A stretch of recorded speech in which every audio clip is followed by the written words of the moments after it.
이제 저희가 1년이죠. 1년 동안 살펴본 갈라디아서 말씀을 마지막으로 정리하고 그런 차원에서 다음 주는 제가 갈라디아서를 몇 개의 주제로 좀 요약해서 올해 함께 나눴던 말씀을 다시 상기하고 또 우리의 내일 또 미래를 하나님께 맡기고 하나님의 지혜를 구하는 시간이 되면 좋겠다는 생각을 하게 됩니다. 제가 목사가 됐다는 것은 굉장히 놀라운 일입니다. 제가 목사가 됐다는 이야기를 듣고 저희 초등학교 동창생은 저를 보기 위해서 저에게 수많은 연락을 했어요. 아시는 분도 계시겠지만 제가 짝사랑했던 여인, 제 아내가 저 뒤에 있는데 표정이 안 좋습니다. 짝사랑했던 여인, 초등학교 4학년, 6학년 때요. 이 여인을 제가 좀 젊은 세대이기 때문에 토요일까지 학교를 다녔어요. 요즘은 토요일 학교 안 다니는데 저희 세대만 해도 토요일 날 학교를 다녔습니다. 이 아이를 어떻게 하면 일요일에도 볼 수 있을까 고민하다가 서울시 중랑구 중화이동 태능시장 안에 있는 수산교회를 다닌다는 얘기를 들었어요. 그리고 일요일에 저도 그 교회를 다니기 시작했죠. 모든 친구들이 하나님을 예배할 때 저는 최정연을 예배했습니다. 모든 아이들이 하나님을 찬양할 때 저는 맨 앞에 앉아서 성가대석에 앉아있는 최정연을 예배했죠. 저희가 그때 주일 오후 예배에도 출석했어요. 오후 3시에 주일학교 오후 예배를 드렸는데 많은 아이들이 참석하진 않았지만 그 최정연이라고 하는 여자아이가 참석한다는 소식을 듣고 나도 참석해야 되겠다라는 굳은 결심을 갖고 주일 오후에도 오후 예배에 참석했습니다. 사실 저희 집안은요 아주 독실한 불교 집안이에요. 이 절에 가면 범종이 있습니다. 범종. 조그만 범종이 있는데 나중에 알고 보니까 돈을 많이 내면 헌금을 많이 하면 이름을 새겨주더라고요. 보니까 제 이름이 이렇게 그 범종에 새겨져 있는 거예요. 이상민.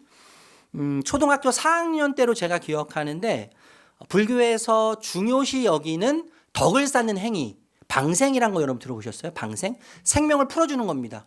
그래 거북이, 물고기 이런 것들을 풀어주면 덕을 쌓아서 부처님으로부터 은혜를 입고 은덕을 입는다는 것이죠.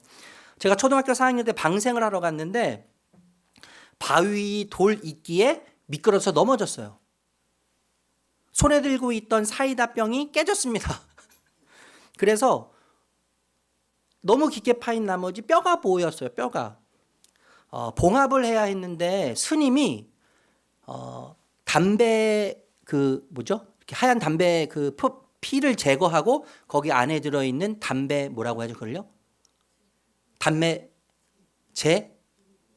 잎이 그래요, 맞아. 담배 잎을 제가 여기에 치료하겠다고 여기다 한참 막 엄청 뿌려가지고 분대로 저를 감아주셨는데 제가 그 스님에게 큰 위로를 받았어요. 이 스님은 정말 사랑이 많으시구나. 이런 스님과 함께하고 싶다. 네, 위로를 정말 많이 받았습니다. 그런데 아직 여러분 여기에 상처가 있어요. 세 바늘을 봉합했는데 여전히 상처는 손에 있습니다. 그리고 이 상처를 볼 때마다 그때 방상하러 갔던 그 사건이 떠오르고 그 스님이 떠올라요. 여러분 신자, 우리는 모두 신자입니다. 신자인데 신자는 예수의 흔적을 지닌 자예요. 예수의 흔적. 그래서 우리 몸과 우리 마음에 예수의 흔적을 가지고 평생을 살도록 부름받은 자가 신자라고 할 수 있지 않겠습니까? 17절 우리 다시 한번 읽어보도록 할까요? 17절 시작. 이제부터는 아무도 나를 괴롭히지 마십시오. 나는 내 몸에 예수의 상처 자국을 지고 다닙니다. 여러분 이 바울의 고백이 참 너무 절절하면서 애달프면서 너무 가슴에 와 닿는다고 저는 느끼는데 나는 내 몸에 예수의 상처 자국, 흔적을 지니고 다닙니다. 이렇게 고백하죠. 예수님 때문에 고난의 흔적이 몸에 남아있다는 것 아니겠어요? 내 몸에 남아있다는 거예요. 그런데 상처 이 흔적이라는 것이 스티그마인데 단수를 쓰지 않고 여기서는 스티그마타 복수를 썼어요. 왜냐하면 복수를 사용해서 자신 몸에 지금 예수님 때문에 당한 고난의 자국들, 고난의 시련의 박해의 그 흔적들과 상처들이 수없이 많이 남아있기 때문에 복수를 지금 사용하고 있는 것이죠. 이따가도 살펴보겠지만 여러분 바울은 로마 시민권자잖아요. 로마 시민권자.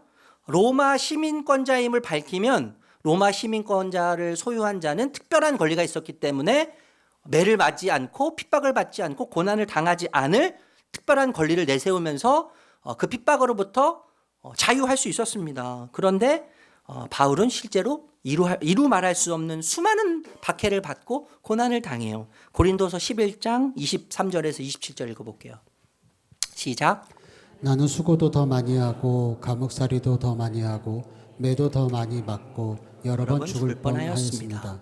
유대 사람에게서 마흔에서 하나를 뺀 매를 맞은 것이 5번이요 채찍으로 맞은 것이 3번이요 돌로 맞은 것이 1번이요 파산을 당한 것이 3번이요 밤낮 꼬박 하루를 망망한 바다를 떠다녔습니다.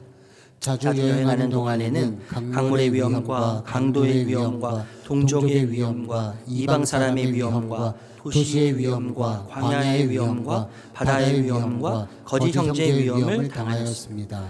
수고와 고역에 시달리고 여러 번 밤을 지새우고 줄이고 목마르고 여러 번 굶고 추위에 떨고 헐벗었습니다. 바울의 이 이력서죠. 고난 이력서죠. 고난 이력서. 실현 이력서라고 할 수 있는데 이 실현 이력서를 보면 인간이 겪게 되는 모든 종류의 고난과 시련을 고백한다고 할 수 있지 않겠습니까? 마흔에서 하나를 뺀 매를 맞았어요. 그 당시에 법적으로는 40대까지는 맞을 수 없어요. 40대에서 하나를 뺀 39대까지는 법적으로 허용이 됐습니다. 왜냐하면 40대까지 맞으면 사람이 죽을 수 있기 때문에 법적으로 39대까지만 제한을 한 것이죠. 그러니까 여러분 이 말은 무슨 말이냐면 죽기 직전까지 맞았다는 거예요. 바울이. 나는 죽기 직전까지 맞아봤습니다. 채찍으로 맞는데 여러분 채찍은요 그 당시에 그 끝만 달려있는 가죽만 달려있는 것이 아니라 그 채찍 끝부분에 그 가죽 끝부분에 납덩어리나 아니면 쇠 조각이나 날카롭겠죠. 뼈 조각에 달려서 내리치면 어떻게 되겠어요? 살점이 뚝뚝 나가 떨어지는 그런 고통이 있는 것이 채찍입니다. 그렇게 맞다 보면 내장 손상이 되기도 하고 때로는 쇼크를 받는다고요. 쇼크를 받기도 하고 심하면 사망까지 이를 수 있다는 것이죠. 스티그마, 흔적을 좀 함께 생각하고 싶은데 많은 학자들이 여러분 우리가 생각한 것보다 많은 학자들이 이 스티그마, 상처, 흔적에 대해서 연구했더라고요. 그 중에서 상처와 연계해서 사회적 신분, 상처와 이 사회적 신분이 어떤 연관이 있는지, 어떤 관계가 있는지 아주 흥미있게 연구한 학자가 있습니다. 이 학자가 연구를 했는데 이 학자에 따르면 고대 1세기에는 인간의 이 몸에 난 상처를 보면 권력자인지 아닌지 알 수 있었다는 거예요. 또 자유인인지 아닌지, 영광스러운 인물인지 치욕스러운 인물인지를 상처 자국을 보면 알 수 있었다는 것이죠. 당시에 뭐 여러 종류의 상처가 있었겠지만 상처 중에서 전쟁터에서 난 상처는 영광의 상처로 여겼다는 거예요. 영광의 상처. 공적인 일로 등에 매질을 당한 상처는 추억의 상처로 간주했다는 것이죠. 특히 여러분 우리가 잘 알고 있지만 그 당시엔 총이 없지 않았습니까? 그러니까 가장 강력한 무기는 칼이었어요. 전쟁을 하다 보면 상처를 입게 되는데 칼에 찔리거나 칼에 베인 상처가 대부분이었겠죠. 그런데 종들도 노예에게도 매질을 했기 때문에 종의 등에 상처가 있었다는 것이죠. 채찍과 매에 맞아서 난 상처. 그러니까 모양이 다르겠죠. 칼로 찔리고 칼로 베인 상처와 매를 맞아서 생긴 상처는 완전히 다를 겁니다. 그래서 상처를 보면 이게 영광스러운 상처인지 아니면 치욕스러운 상처인지 이 사람이 노예였는지 종이었는지 아니면 군인이었는지 알 수 있었다는 거예요. 저는 교회를 좀 한번 생각해 보고 싶습니다. 교회 안에 많은 신자들이 상처를 받았다고 이야기하죠. 상처를 받았다고 저를 찾아와서 정말 많은 분들이 이야기합니다. 그런데 여러분 가만히 생각해 보면 교회 안에서 상처를 받았어요. 근데 여러분 그거 아시죠? 우리는요 끊임없이 상처를 받지만 끊임없이 누군가에게 상처를 주기도 한다는 거죠. 네, 그것을 우리가 잊지 말아야 돼요.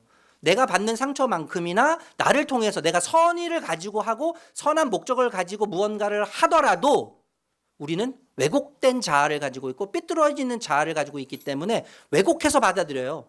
삐뚤어지게 받아들입니다. 그래서 우리는 그 선의를 불쾌하게 생각할 수 있어요. 얼마든지요. 그 선의에 대해서, 그 선한 행동에 대해서 상처받을 수 있어요. 상처를 주고 상처를 받는 자가 우리라는 것을 여러분 먼저 기억하셨으면 좋겠습니다.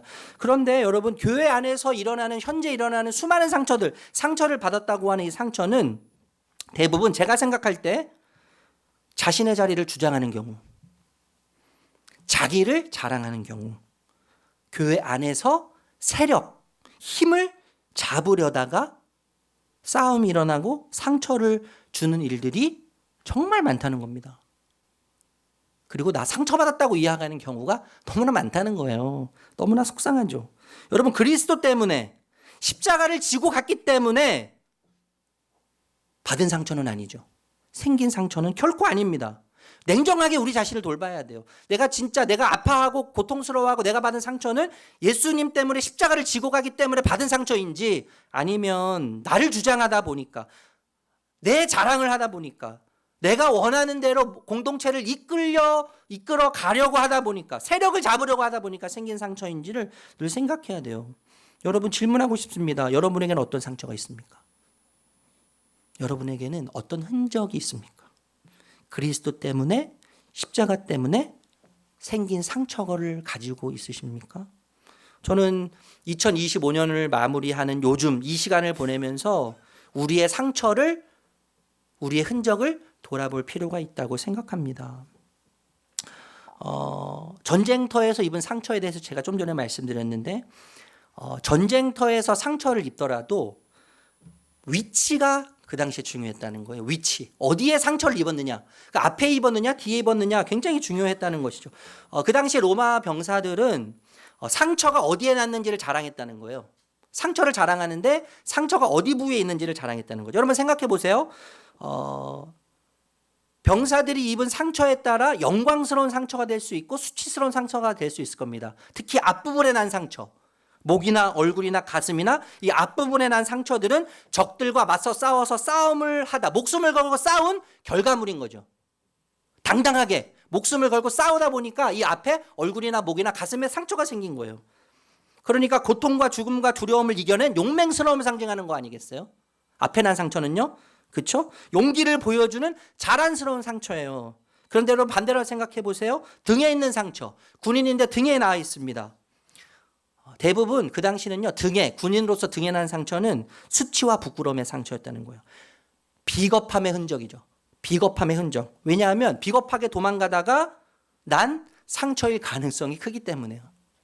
등 돌아서서 도망가다가 난 상처일 가능성이 크기 때문에 등에 난 상처는 수치와 또 곤욕의 의미로 당시에 생각했다는 것이죠. 여러분, 우리가 알고 있는 스파르타 이 도시, 이 시민들은 명예를 굉장히 중요시 여겼습니다. 1세기의 모든 도시들이 그랬지만 이 스파르타 도시들은 특별히 명예를 중요시 여겼는데, 이 특별히 불명예를 만날 때 일부러 자살을 선택했다는 거예요. 왜 그러냐면 불명예를 죽음보다 수치스럽게 여겼기 때문에 그래요. 불명예를 죽음보다 수치스럽게 여겼습니다. 특별히 아들이 군대 나가 있는 경우 아들의 전사 소식을 들어요. 아들의 전사 소식을 들으면 스파르타 이 도시의 어머니들이 전장으로 나가서 시체를 확인합니다. 아들의 시체를 확인해요. 시체를 확인하는데 무엇을 확인하기 위해서일까요?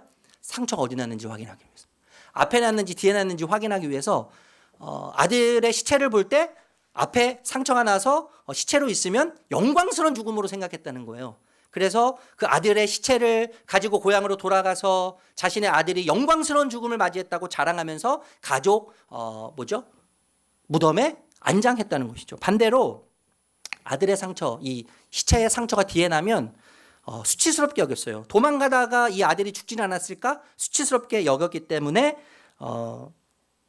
무명의 시신으로 처리하도록 부탁했다는 것이죠. 예. 이 상처가 앞에 있느냐에 따라서, 흔적에 따라서도 여러분 영광이냐 수치냐가 나눠집니다. 이스라엘에서 목동을 뽑을 때 먼저 면접을 보는데 이 상의를 벗는다는 거예요. 먼저 상의를 벗겨보고 면접을 보는데 상처가 많은 사람들을 뽑는다는 거죠. 상처가 많은 사람들. 상처가 많으면 많을수록 목숨을 걸고 양을 지켰다고 하는 책임감을 보여준다는 것이죠. 그래서 여러분 실제로 경험이 많고 노련한 책임감이 강한 목동일수록 상처가 많다는 겁니다. 상처가 많아요. 자, 여러분 바울을 한번 생각해 볼게요. 바울의 몸에 난 상처.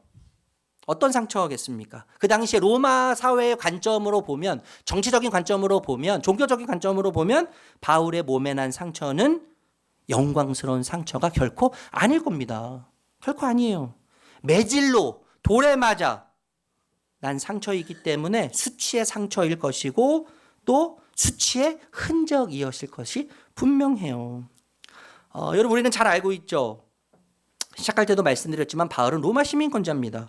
자신의 신분을 밝히면 매질을 당하지 않을 특권을 가지고 있었어요. 그런데 바울은 끝까지 자신의 로마 시민권을 밝히지 않습니다. 바울은 그리스도의 종으로 복음을 전하면서 결코 매질을 피하지 않아요. 고난을 피하지 않아요. 아픔을 피하지 않습니다. 왜 그랬을까요? 그 특권을 누릴 수 있음에도 불구하고 왜 복음 앞에서 고난을 당하면서 자신의 특권을 누리지 않고 자신의 특권에 대해서 이야기하지 않습니까? 왜 그러냐 하면 저는 이렇게 생각하는데 복음의 진실성 때문이에요. 복음의 진실성. 복음의 진정성 때문이죠. 여러분 만약 바울이 자신의 로마 시민권을 이용해서 고난을 피한다면 복음의 진실성은 드러낼 수 없겠죠. 복음의 진정성은 바울을 통해서 드러나지 않을 겁니다. 바울은 배를 맞으면서 돌에 맞으면서 우리가 좀 전에 읽었는 수많은 인간이 겪어야 되는 모든 종류의 고난과 아픔과 시련을 경험하면서 복음의 진실함을 몸으로 입증한 거죠. 몸으로. 고난을 당하면서 몸으로 입증하는 바울의 복음에 대한 진정성이 흔적으로 남아있는 거예요. 자신들이 전하는 복음은 기꺼이 목숨을 바칠 수 있는 진리다. 이 복음은, 내가 전하는 이 복음은 내 목숨이 아깝지 않을 만큼 생명력 있는 복음입니다. 확실한 복음이다. 진리의 복음이다. 이것을 이 바울은 몸으로 매를 맞으면서 입증했다고 생각할 수 있습니다. 여러분 실제로 바울은요 빌립보에서 매를 맞은 적이 있어요. 빌립보 교회가 있고 성도들이 있어 신자가 있었습니다. 만약 여러분 바울이 빌립보 교회 신자들이 자신을 보고 있는 상황에서 로마 시민권자라고 하는 특권을 발휘해서 매를 맞지 않았다면 빌립보 교회 성도님들은 신자들 뭐라고 생각했어요?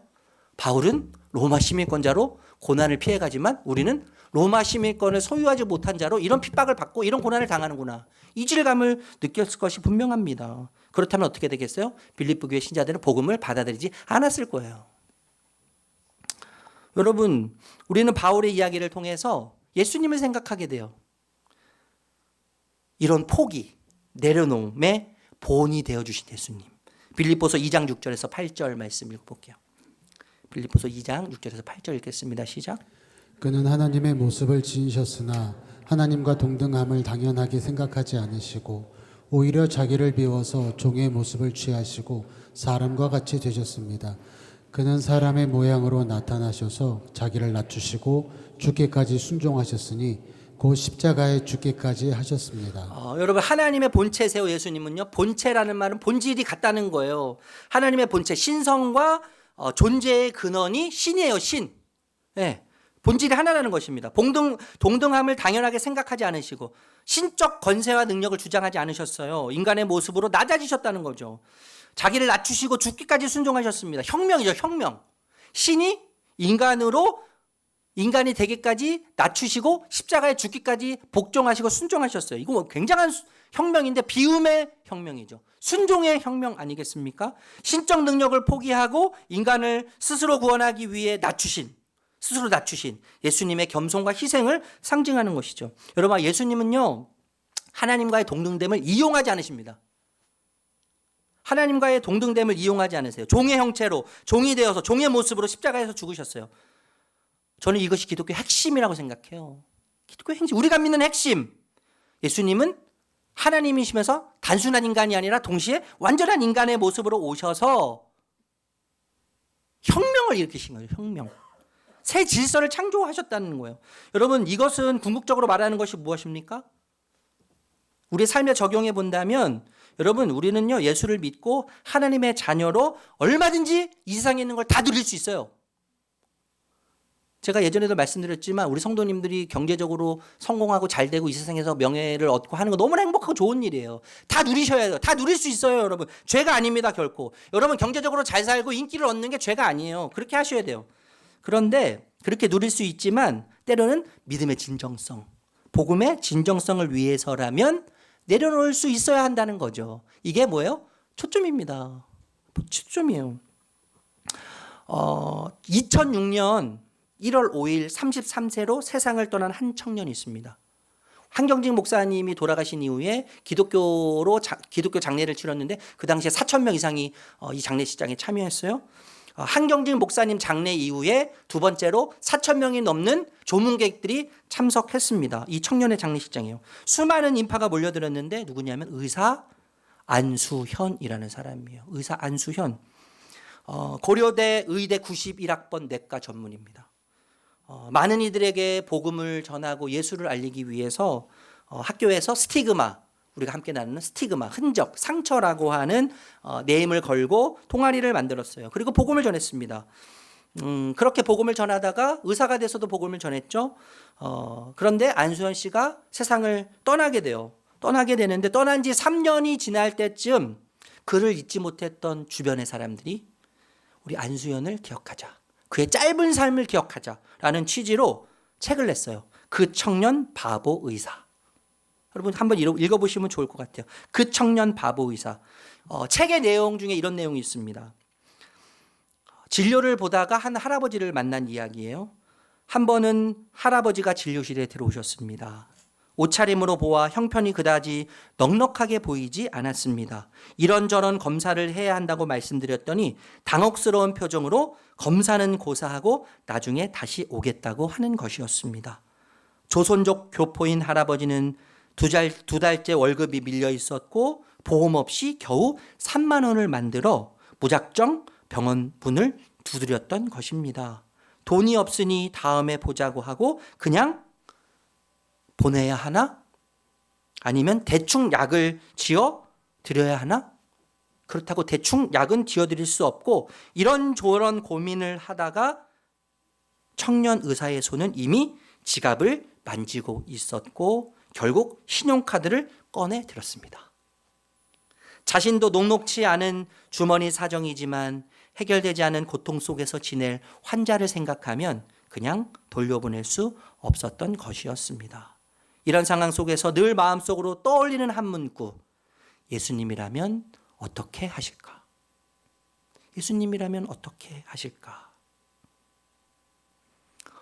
이 청년이 예수님처럼 사람을 살리려고 했던 의사였는데 군의관 시절에 유행성 출혈로 감염됐고 그리고 33살 예수님께서 십자가에서 달리신 나이에 소천하게 됩니다.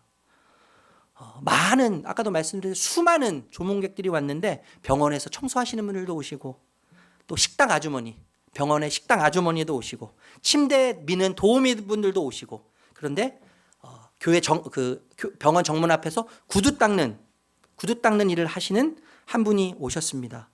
그분이 하셨던 말씀이 굉장히 이상적인데 자신에게 항상 머리를 굽혀 공손하게 인사하는 의사는 평생에 처음이라고 이야기했어요. 수십 년 동안 병원 정문에서 구두를 닦았지만 수많은 의사를 만났지만 자신을 보면서 정중하게 허리를 굽혀 인사를 하는 의사는 평생 처음이었습니다. 이 청년의 스승이 제 학교 후배의 아버지세요. 이 안수현을 가르쳤던 목사님이 참 멋진 말을 하셨어요. 너무 감동적인 말을 하셨는데 이런 말씀 하셨더라고요. 전에는 안수현 형제에게 전에는 너가 나의 제자였지만 지금은 너가 나의 스승이다. 그 영정사진 앞에서 그 말씀을 하셨어요. 전에는 너가 내 제자였지만 지금은 너가 나의 스승이다.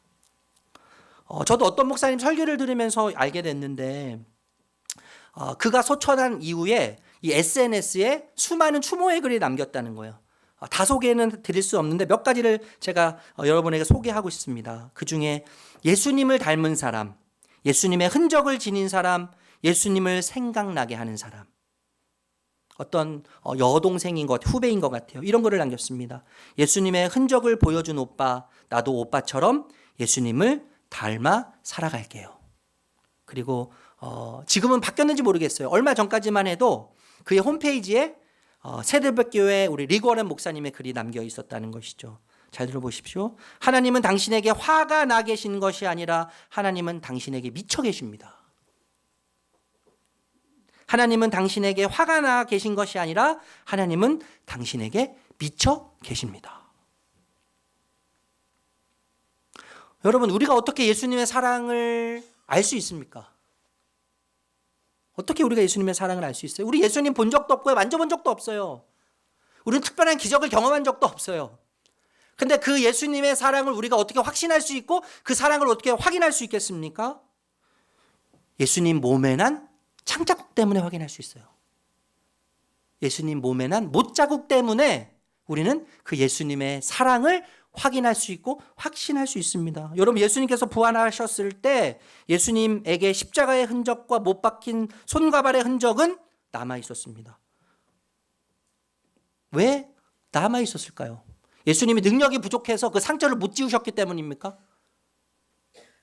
예수님의 능력이 부족해서 완전한 몸으로 부활할 수 없었기 때문입니까? 왜 예수님은 생명의 주인이신데 천지만물을 창조하셨는데 부활하신 이후에 상처 자국이, 못 자국이, 창 자국이 그대로 남아 있었겠습니까?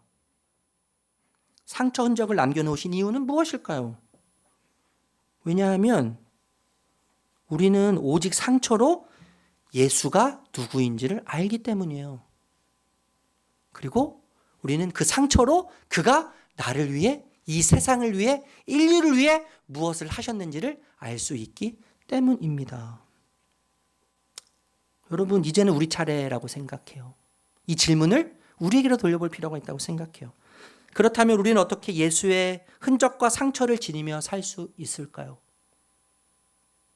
우리 삶의 여정 가운데 예수의 흔적을 남기고 예수의 상처를 남기는 삶을 살아갈 수 있을까요? 사실 제가 이미 말씀드렸어요. 세상이 내 입장에서 보면 죽었습니다. 세상 입장에서 보면 내가 죽은 거예요. 그래서 나의 십자가를 지고 그 십자가를 먼저 지고 가신 주님을 따를 때 우리 신앙의 진정성, 우리의 믿음의 진정성, 복음의 진정성을 위해 예수님처럼 내려놓고 포기할 때 비로소 그리스도 안에서 새로 지으심을 입은 자로 예수의 흔적을 남기게 되는 것입니다. 그때 세상은 그 흔적을 통해서, 십자가의 흔적을 통해서 우리가 예수님이 누구신지, 예수님이 무엇을 하셨는지를 알 수 있는 것처럼 우리가 남긴 흔적을 통해서 세상은 내가 어디에 소속되어 있는지, 내 인생의 방향이 어디인지, 내가 무엇을 사랑하고 내가 무엇을 목숨보다도 아꼈는지를 알게 되는 것입니다. 여러분, 말씀을 마치려고 합니다. 여러분, 누구에게나 흔적이 있어요. 지우고 싶은 흔적이 있고 잊고 싶은 흔적이 있습니다. 그리고 자랑하고 싶은 삶의 흔적도 있을 거예요. 여러분, 바울은 세상에 속한 자신의 모든 흔적을 지우고 싶어 했습니다. 그리고 대신에 오직 그리스도의 십자가의 흔적만은 남기를 누구보다도 원했습니다. 여러분, 오늘 세례식을 좀 전에 진행했습니다. 그리고 여기 계신 대부분의 분들이 세례를 받으셨어요. 이것 또한 흔적이죠. 흔적입니다. 그런데 혹시 단순한 세례 받아 물 뿌려진 흔적만 우리 신앙의 여정 가운데 남아있지는 않은지 돌아볼 필요가 있다고 생각합니다. 여러분, 이런 말이 있습니다. 우리가 하나님의 나라로 다시 돌아갈 때 하나님께서 우리에게 훈장을 찾지 않으시고 대신 상처를 찾으실 것이다. 흔적을 찾으실 것이다. 우리가 하나님의 나라로 왔던 하나님의 나라로 되돌아갈 때 하나님께서는 우리에게 화려한 훈장을 찾으시기보다는 찢기고 매맞고 고통스러운 상처와 흔적을 찾으실 것입니다. 여러분, 어떤 흔적을 새기고 이 땅에 살기를 원하십니까? 우리는 무엇을 남기고 반드시 떠날 겁니다. 반드시 우리는 무언가를 남길 거예요. 우리 자녀들에게, 우리 이웃에게, 이 세상 가운데 분명히 무엇을 남기고 떠날 것입니다. 어떤 예수의 흔적을 가지고 하나님 아버지 품으로 돌아가시겠습니까? 하늘나라로 돌아갈 때 영원히 남길 예수의 흔적은 무엇입니까? 이 질문을 던지며 십자가 앞에서 주님과 함께, 이미 십자가를 지신 주님과 함께 우리 일상의 여정을 걸어가실 수 있는, 답할 수 있는 우리 모두가 되시기를 존귀하신 예수님의 이름으로 축복합니다. 축복합니다.